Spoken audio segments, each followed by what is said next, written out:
Welcome to the Hellmouth. Hope everybody's 5x5. This is Major Slayage, Ket Arik, Rewatch, Buffy the Vampire Slayer. My name is Eric, and to my right, your left, my gorgeous, brilliant, hilarious, talented wife and co-host. You know her as half the powerhouse duo that is Kim and Ket. Stay alive, maybe. Give it up, the one and only Ketrin Porter. Hello. We are here to talk about Buffy the Vampire Slayer, Season 3, Episode 19. Episode 19. That's bananas. We've got prom and a two-part finale, and then that's it. And then we're season 3's in the books. Season 4. That's crazy. We've just started this like literally a year ago. Yeah. Is when we started this whole thing. I don't even know what to call it, but this experiment. And here we are. I mean, we get into season 4. We're going to hit the halfway point of the entire series. Where?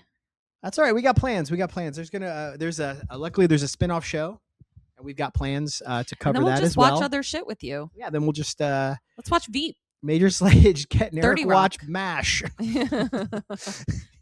What'd you think of this episode? Oh my God, it's so great. And it was so mayor heavy, and I love it.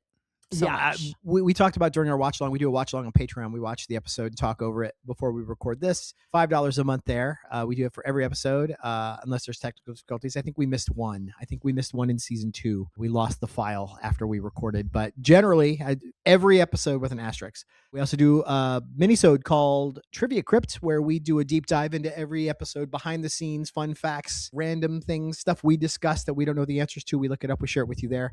All of that for $5 a month. Also on our Patreon, separate from the $5 a month, an additional $5. But you can go there and get our very own witch is offering personalized tarot reads. Mm-hmm. You can talk about what kind of information you're seeking, pick what kind of spread you want, and then she's going to pull the cards for you, do a video. You can also choose which deck I use. Oh yeah, she's got a whole mess of tarot decks. Mm-hmm. She used to give me crap for how many guitars I own. This lady has so many tarot decks. So Eric will be doing personalized songs for everyone, and you get to choose which guitar he uses. That's gonna be a lot more than $5. But yeah, so check out our Patreon there. While we're taking care of the business, give this video a little like, hit that thumbs up, right? Click subscribe. It helps us out more than you know. It just tells YouTube, hey, people are digging this, and they push it out to more people. Also, if you wouldn't mind sharing this with a friend, if you've got someone in your life that enjoys Buffy, or maybe has never seen Buffy, maybe someone who's never seen it. I see a lot of people on Threads who are like watching it for the first time. Yeah. Just, send them our way. We would love to have them, invite them to the party. So we talked about during our watch along, the mayor's so fucking good. And I was like, what a treat for him. But when he signed on for this, he probably thought he'd, be a bit player, get a few scenes, and to get an episode like this where he gets so much to do, so many great moments. And he doesn't make the obvious choice. No, never. And you said they probably wrote this character at this point based on what he was bringing. Like, he's so good. We want him so much. It's bumming me out that because I know season 4, we don't get him. So we're about to be done with him. I know. Loved this guy so much. Such a good character. The fights were awesome. But I'd say this is a return to form. I feel like last week was a little bit of a meh, kind of a mid, kind of whatever episode.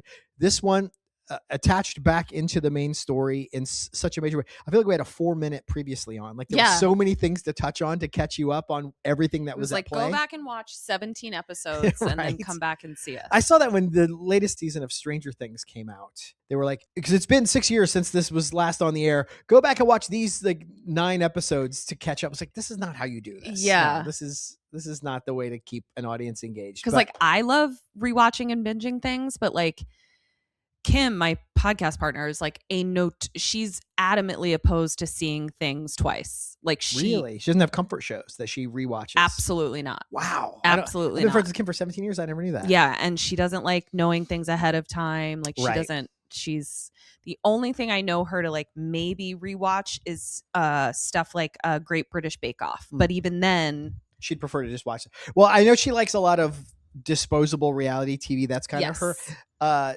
comfort, and they make lots of that, so she doesn't have to rewatch anything. Yeah, 90 Day Fiance has 70 seasons or something like that. Love is Blind and hot people fucking in a pool. I don't know what these shows are called. Love Island. I like mine better. But yeah, just a fantastic episode. Can't wait to get into it. Did you bring a spell this week?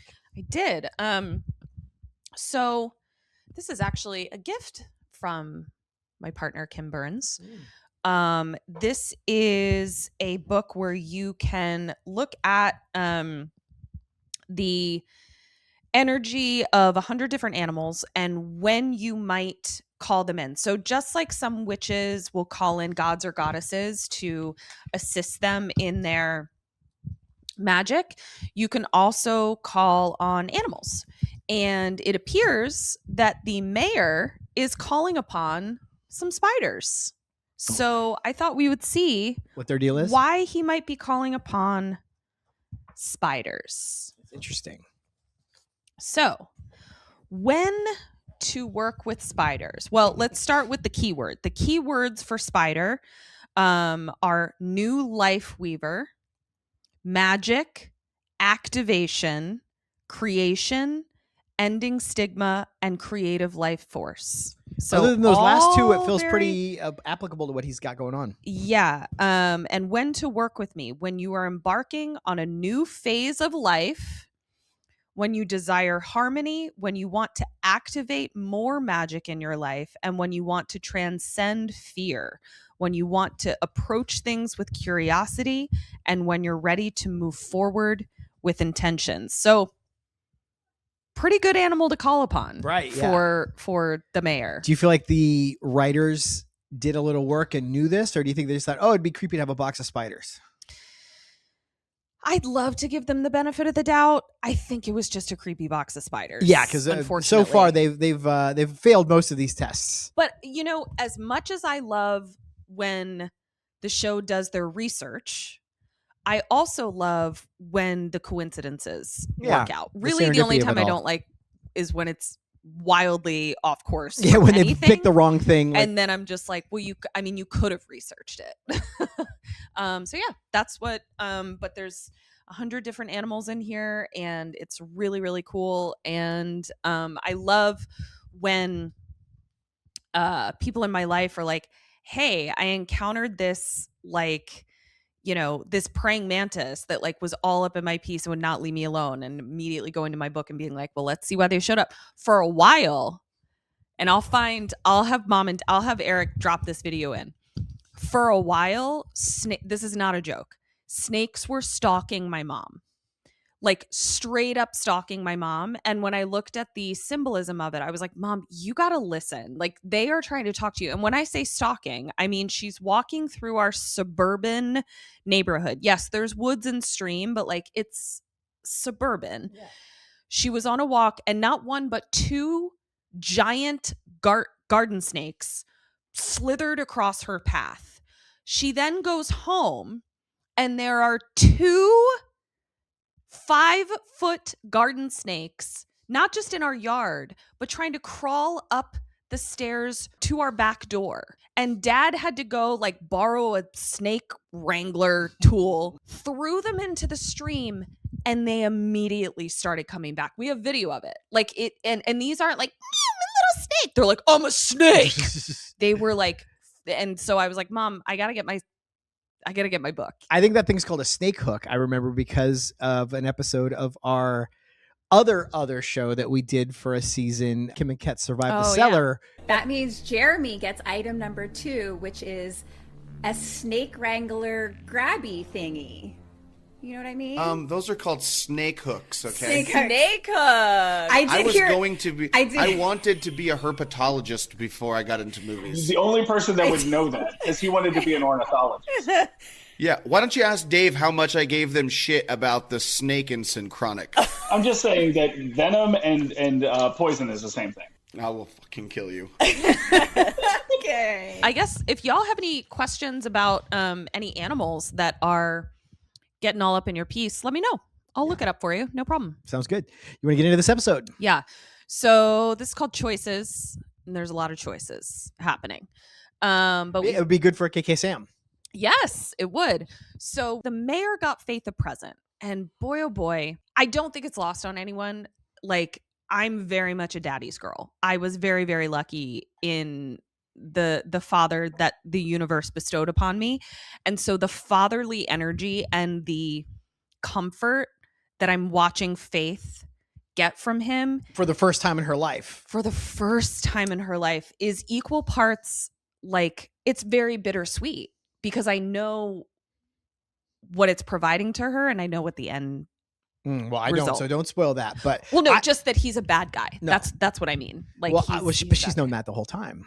So I'm certain you're hinting that he's going to turn on her in some way. But up to this point, yeah, it's been nice to see her sort of bathe in the light of paternal energy.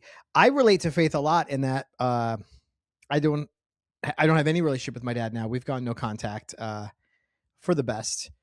Very tumultuous childhood at the hands of we make a lot of jokes about me being raised by raccoons and just sort of like absent parenting. There was also just a lot of chaos and violence in the household and trauma and things like that. So once we got together and I was, it was clear I was going to be around, your dad has really become a father figure to me. And so I feel like in some ways I relate to Faith and like I've gone most of my life without this. And now I get to experience like what having a really good, solid, caring dad is like. Yeah. And so I relate to her very much in this. Yeah. So the mayor is telling her, he's like, I need you to go pick something up. It's super important. And she kind of gives him a little bit of pushback. And so he's like, you know what? It seems like you're just getting a little bit too spoiled. And he threatens to take the gift back. And she has a very childlike response. Great job on Eliza Dushku's part. Yeah, her acting is fantastic in this entire episode. So she opens up her gift and it is a violent knife. Like if you look at it, there are two blades to the one blade. Like little, yeah. It would fuck up your insides. Well, I know it's not meant to stab. It is meant to Yeah. Well, she later says it's a saws through bone. You are a weirdo who's into knives. You found a knife. We'll see if I can find a picture of it at a I have it in my purse. Fall carnival. You should not be carrying that knife around. Are we even sure that's a legal knife? Okay, let's move past it. I'm trying to make a point here. She does a weird move though. She takes it out of the box and she smells it. I mean, I guess it would have a smell. Like metal has a smell. Yeah, I guess. I relate. It was an interesting choice. It was strange. It was very real. It's not the kind of touch that TV shows will always put into a thing. Yeah. But I thought it was cool. The mayor has so many great lines. They don't end up being my favorite because my favorite is my favorite. My favorite is really great, but he almost cancels himself out. He's almost like competing against himself. Exactly. But at this point he says, now be careful. Don't put somebody's eye out with that thing until I tell you to. Now we cut to Bangel slaying together. And boy, oh boy. The couple that slays together stays together. Yes. Except they don't. But these two don't know how to take a break. Like last we heard, like Buffy after Enemies, Angel had to pretend to make out with Faith. She was like, I need a break. And then the very next episode, she was like, hi. And now they're in a cemetery slaying and she's literally like calling him honey. Like, hi, honey. Like it's a very and I mean this in the good way. Like it's a very mundane relationship. They're very comfortable. Comfortable. Yeah. I will say, I related a lot to Buffy and Faith in this episode, especially where they land at the end of this. But they seed what happens here, which is sort of this. They're sort of in denial about what's going to happen eventually. They're clinging to the comforting delusion because it's what's getting them through right now. Mm-hmm. A few snide remarks aside, we try not to comment on the horribleness of the world right now on this thing. It's meant to be an oasis from that. It's meant to be an escape. But I did have a moment. I was editing our other show, Kim and Ket Stay Alive, maybe today.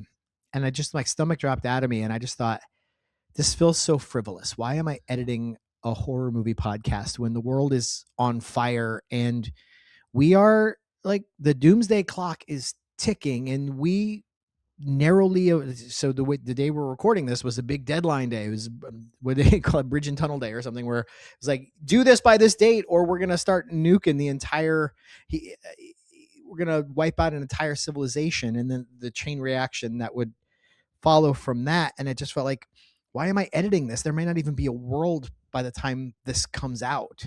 So let me ask you, mm-hmm. Why were you editing it? Well, let's try and do that. Well, I think because it does bring me joy. But working on both of these shows brings me joy, and joy sometimes is in short supply. It gives me a sense of purpose. It's the reason I get out of bed every morning, is to work on these projects specifically. Working with you, supporting you, giving you a platform to show off what you can do is a big motivator. And I think honestly, it's the the idea that like, I don't want to elevate what we do to any kind of great degree, but the idea that there's anybody who gets an hour-long break from the horribleness by watching us goof around talking about Buffy, it makes it feel worth it. And then the comments we get from you guys and the messages you guys send and the way to the community we've built around both shows. And it is a big source of connection. And it is a good reminder that like there is good in the world and we get to participate in that. And so, yeah, today was tough. Today, I felt like Buffy and Angel at the end of this episode clinging to like, hey, everything's okay. We're going to be all right. You know, trying to convince myself, I guess, but what choice do we have? So yeah, I don't know. This resonated. I feel like there were other days we could have covered this episode, but maybe it didn't hit in that way. But I had the same thing last episode where I've watched, last week's episode a billion times. And you pointed out to me, you were like, doing a deep dive like this forces you to think about things. Oh, 2 weeks ago, you're talking about enemies when you, because they're going to watch these and when enemies, when you got emotional toward the end. Yeah.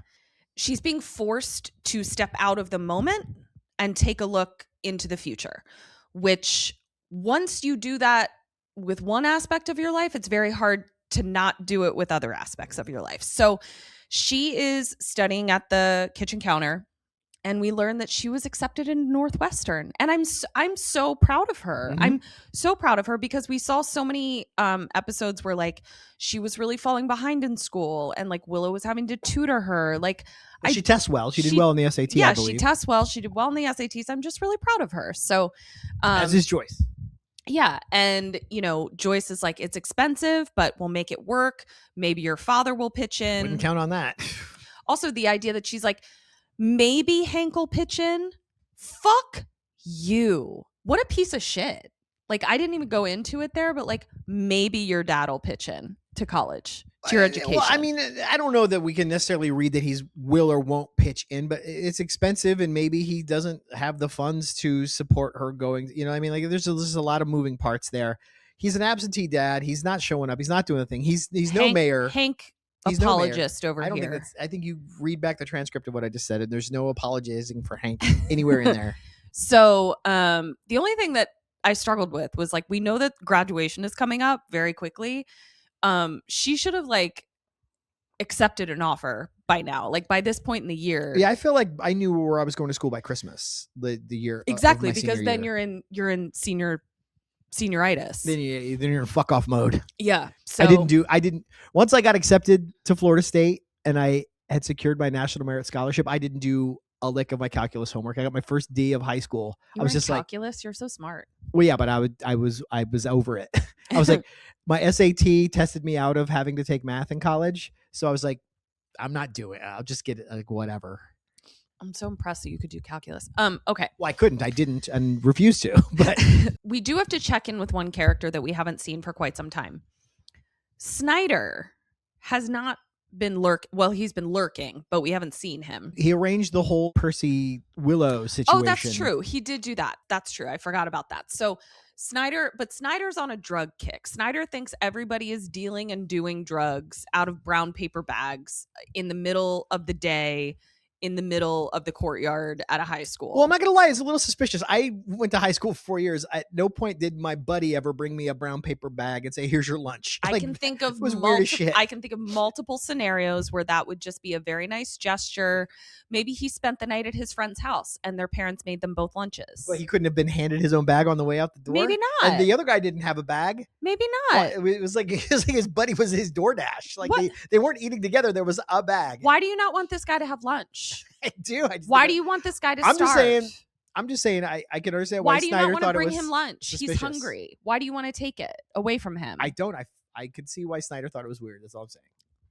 Hank apologist, Snyder apologist. That's fake news. That's what I'm working with right now. Fake news. So now we go to Wafaz, who is sitting at another picnic table, and we learn that Willow got into Oxford. And it kind of made me want to apply to Oxford where they make Giles's, she said. Where they make Giles's. Like, I'm like, does Oxford have like an herbalism course? And should I go? Anyway, you better secure housing though, because that's a hell of a commute. That's going to be a several hours commute from North Wales down to Oxford, back and forth. But every day. I will stay down there during the week, and I'll come up on the weekends. Xander, it's unclear. I don't know if he didn't apply to college, but basically he's taking the Jack Kerouac. Yeah, he's road tripping. I think it's been discussed that he's not college material. More like a trade school kind of guy, which again, it's great. This was a weird time in history, by the way. Where like it was there was like shame around going to trade school. Do you remember that? Like it was seen as like kind of like a lesser thing. I mean, I don't think we're completely out of that now, but I think the cost of higher education is such, especially in this country, that I think a lot of people are like, that's a much more viable option. And it's probably easier to say. I mean, someone who goes to school and learns how to do something trade? useful. Exactly. As opposed to a couple of theater majors who are scraping and scrimping to figure out how to make money on YouTube. Like, whoops. Maybe Xander's got it figured out, honestly. So Cordy comes up and she is just shit talking everybody. Now listen. She's dressed like a flight attendant. She is dressed like a flight attendant. She shit talks Willow. And Willow isn't having it. She's like, Yale, where people who didn't get into Harvard go. And Willow's like, I also got into Harvard, bitch. I'm like, don't come for Willow when it comes to the academics. Again, I have a lot of room for Cordy. She's clearly going through something and went through something. The level of humiliation that Xander put upon her, I don't think you are being sensitive enough to. Because you keep being like, oh, they're volleying back and forth. I'm like, no, Xander should just fucking take it. Like, just shut up and take it. I know, but shut up and take it. Shut up and take it. Let her get it out, and then let her walk away. She always does. Who cares? You were a piece of shit. You fucked up. You humiliated her. Me or Xander? Well, take your pick at this point.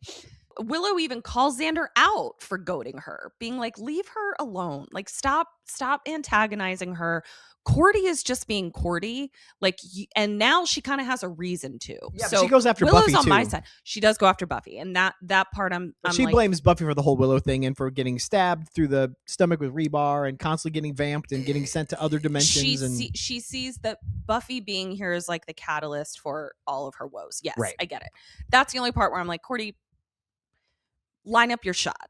You know, don't just spray buckshot. This whole conversation about college is painful for Buffy because, you know, she's stuck. She has a job here that the fate of the world rests on. And so her going away to college is not just going away to college. Well, it was also the terrain has changed because with Faith around, there was like, hey, maybe there's a split shift situation, or Faith can cover things for a few years while I go get an education, then I'll come back. Because Faith's not going to college.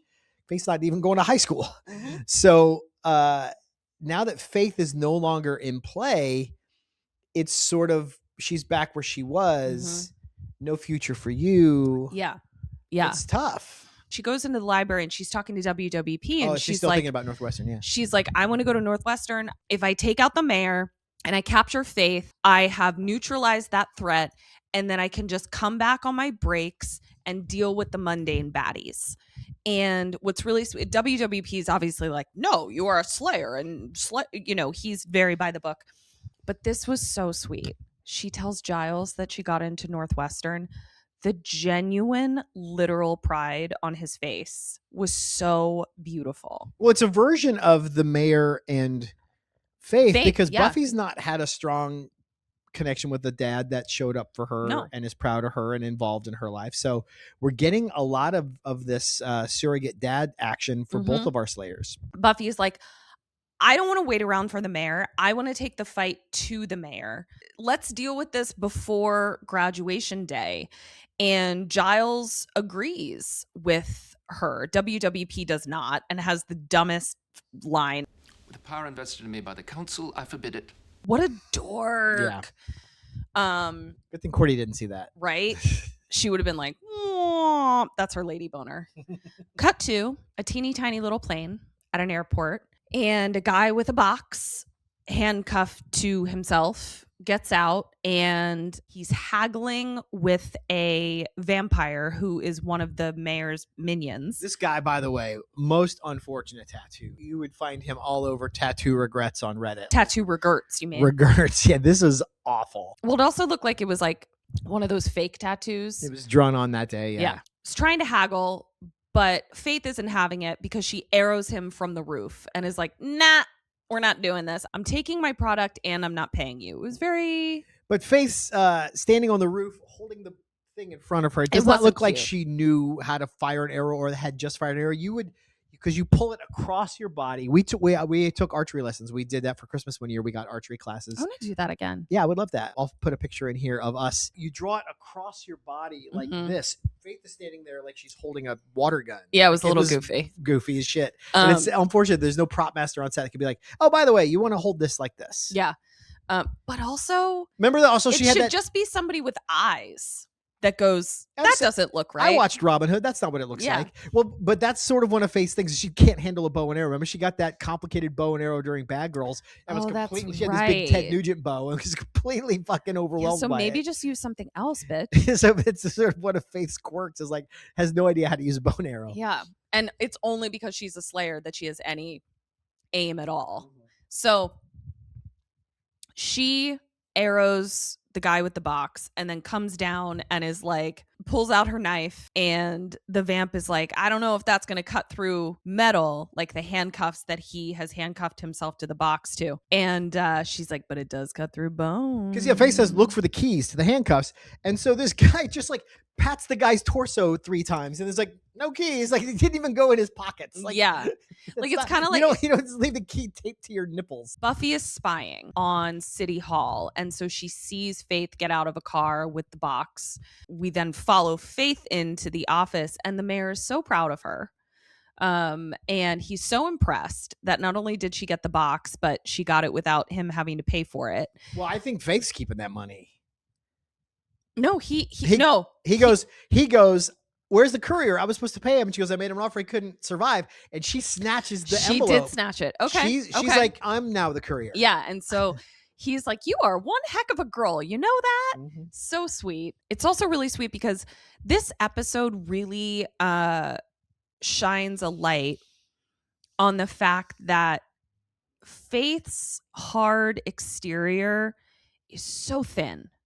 It's so thin. It's such a facade to make up for how insecure she is. Because she's so easily triggered. She's so easily triggered. Like, the mayor's literally paying her a compliment about how if Buffy offered her services, he wouldn't even accept them because he's got the best girl. And even the mention of Buffy, she couldn't even hold a face together. She's also tired of being defined by Buffy as how she compares to Buffy. That's very true. And we also learned that like I was right about the whole Angel plan. Yes, it was the plan to seduce him for a means to an end. She wanted but him to she choose was her. hurt that he wasn't attracted to her. He didn't choose her. And that's like very obvious in this particular scene. So then she kind of like gets a little curious and goes to open the box. What's in the box? What's in the fucking box? And this is the first time we see the mayor like get a little twitchy. Yeah, get twitchy. That's a great way to describe it. So we don't know what's in the box. Neither does Buffy. So Buffy punches out the window of the minion vampire that dropped Faith off. Their courier limo. Yeah, pulls him out and says, what's in the box? Cut to Willow in a dress that I'm obsessed with. I want it so bad. We're in the library. Got a dusty pink velvet long sleeve dress with some kind of witchy design on it. Yeah, I love it so much. If I have a task for you. If you, our listeners, can find that dress. We are friends with a few Buffy influencers on me a TikTok who do the wardrobe. We can go through and see if anyone's found it. Like they basically go find the pieces or comparable pieces and recreate the outfits from Buffy. I love it so much. So if I'll check with a few of them and see if any of them have had any luck tracking that down. I love it so much. The Scoobs minus WWP, even though WWP is there, are making a plan. They've got blueprints of City Hall. They've got everything. They've got a plan. We're going to do this. We're going to do this.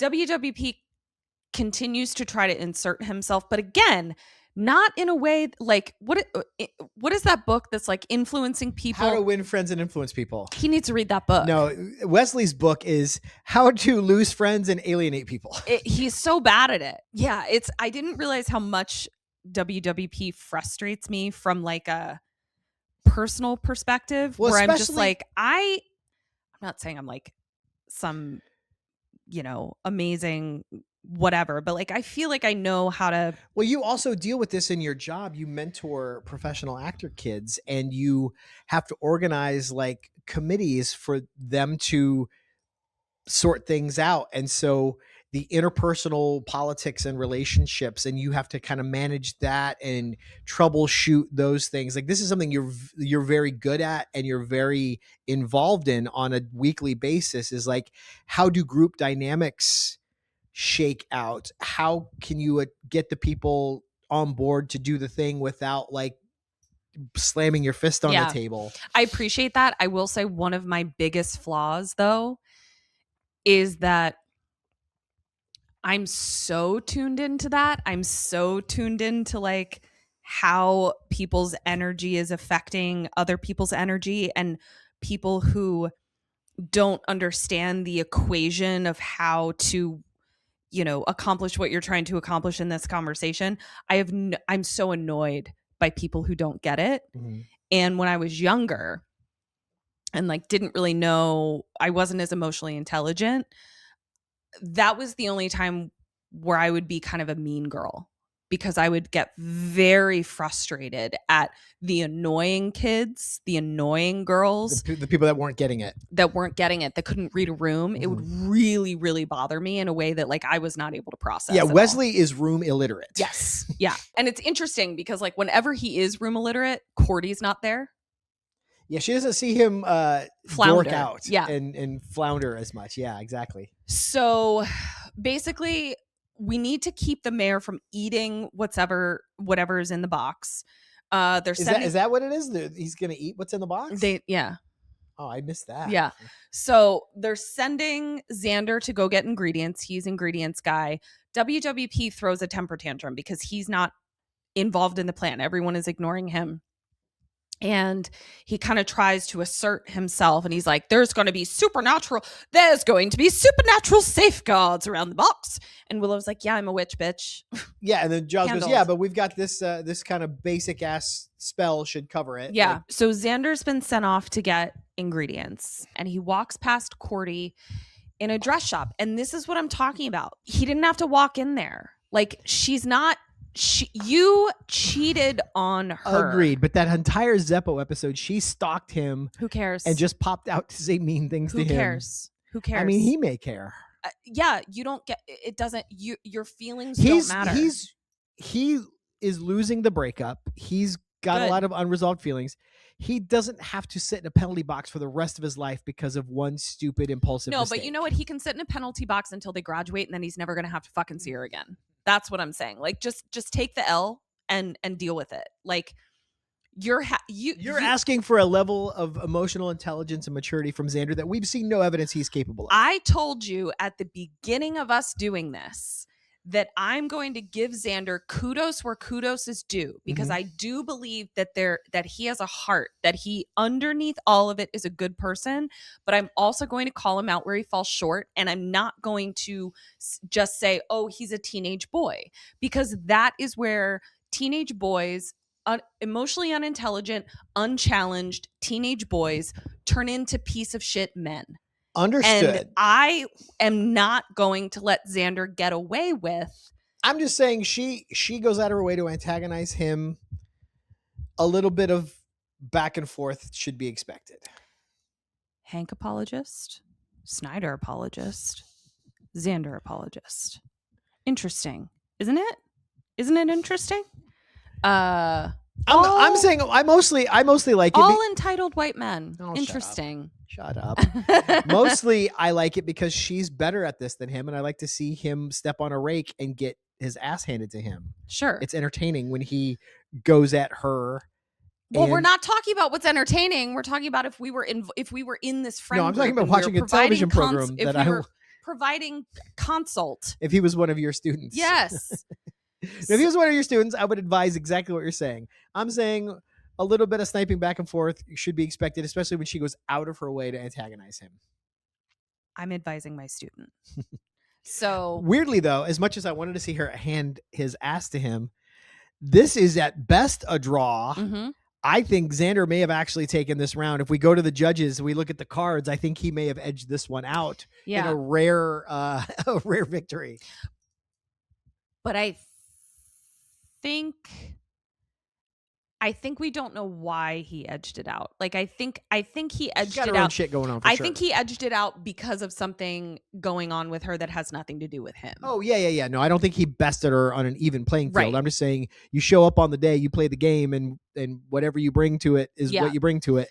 Although the weirdest thing in this is that he's wants to mock her for not getting accepted to schools, and then she has all of her acceptance letters right in the top of her purse, which is weird. She's carrying them with her. Yeah, and also the acceptance letters come in big envelopes. The rejection letters come in smaller envelopes, and I know because I got a lot of those. Xander makes a comment that the only reason she got into these schools, which were good ones, she got into USC, Colorado State, Duke, and Columbia.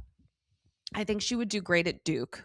Like based on who Cordy is, she seems like a Duke girl. She reminds me of this girl that I went to high school with, who went to Duke, who was kind of my semi nemesis, not my official nemesis. Who shall not be named. She was my semi nemesis. Note to self: I'm going to bleep that last one too, just because.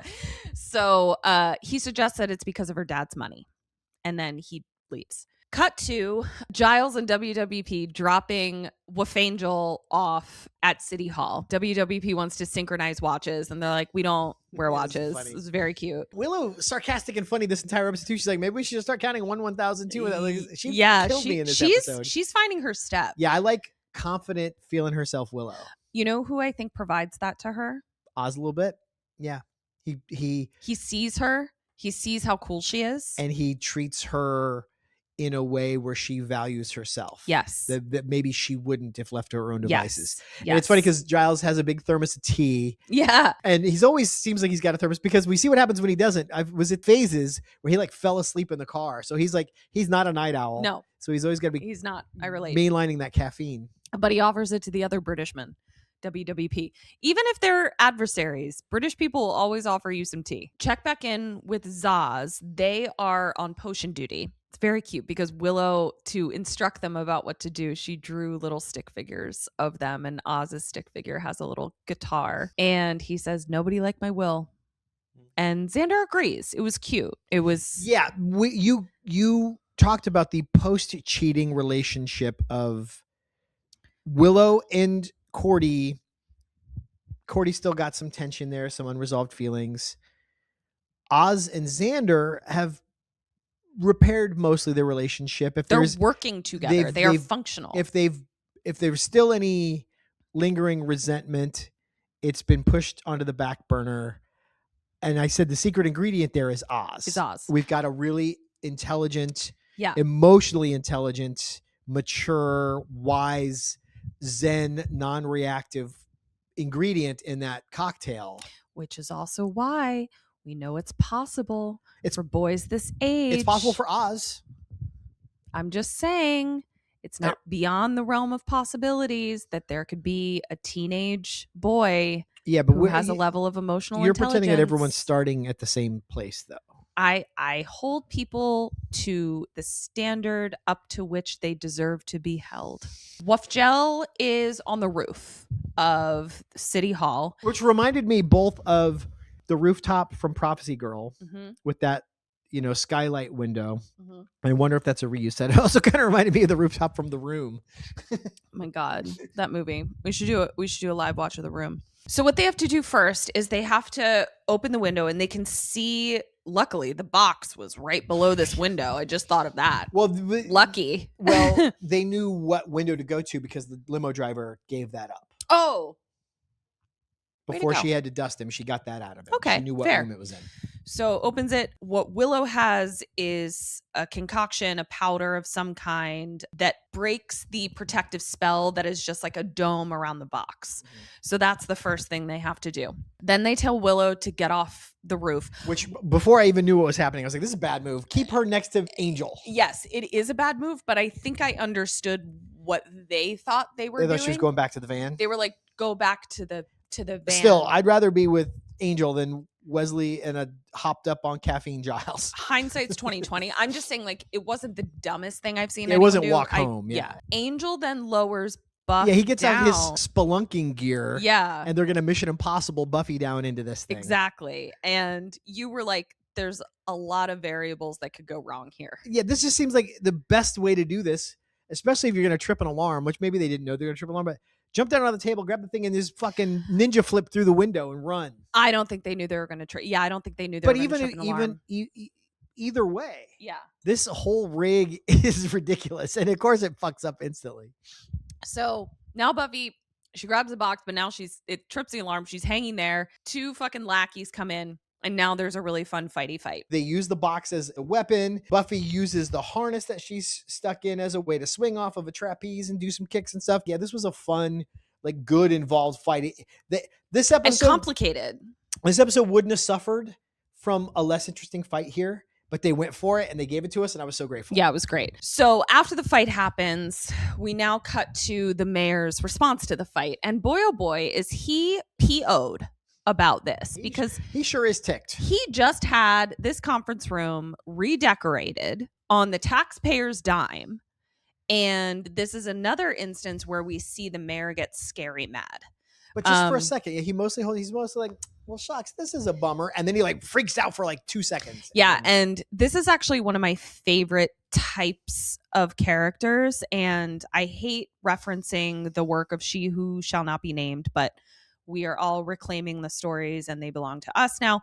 It's a very Dumbledore-esque type of character, in that obviously Dumbledore is not a villain, but the thing that is so complex, interesting, fascinating, lovable, terrifying about Dumbledore is that he's this doddering, gray-bearded, elderly old man who all he sees when he looks into the mirror of Erised is a warm pair of socks. Well, and but that's a lie, isn't it? He sees what's his nuts. No, I think he sees Grindelwald, and he doesn't want to admit that that's what he sees. Fair, and so but I'm saying he lies also, to everybody, tells him he likes socks. He also is very, because he's a soft.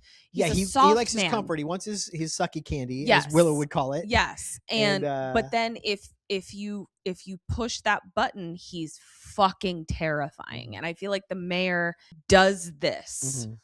Really, frankly, the switch on, switch off was. You think he'd be a good Dumbledore?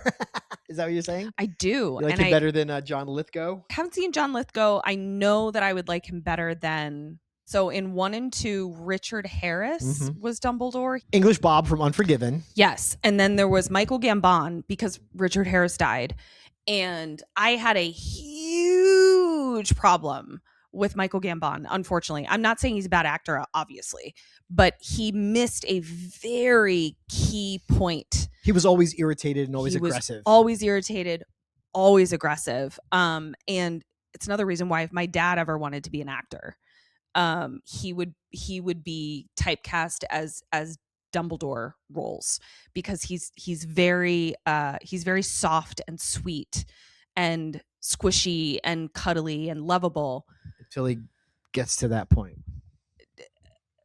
I've never seen your dad like be ferocious. Feels uncomfortable. I don't know that I ever want to see it. You don't want to, but you also like want him on your team. Oh, sure. The mayor's scary mad, Dumbledore mad, but he gets a smile on his face because he sees that his best girl got Willow.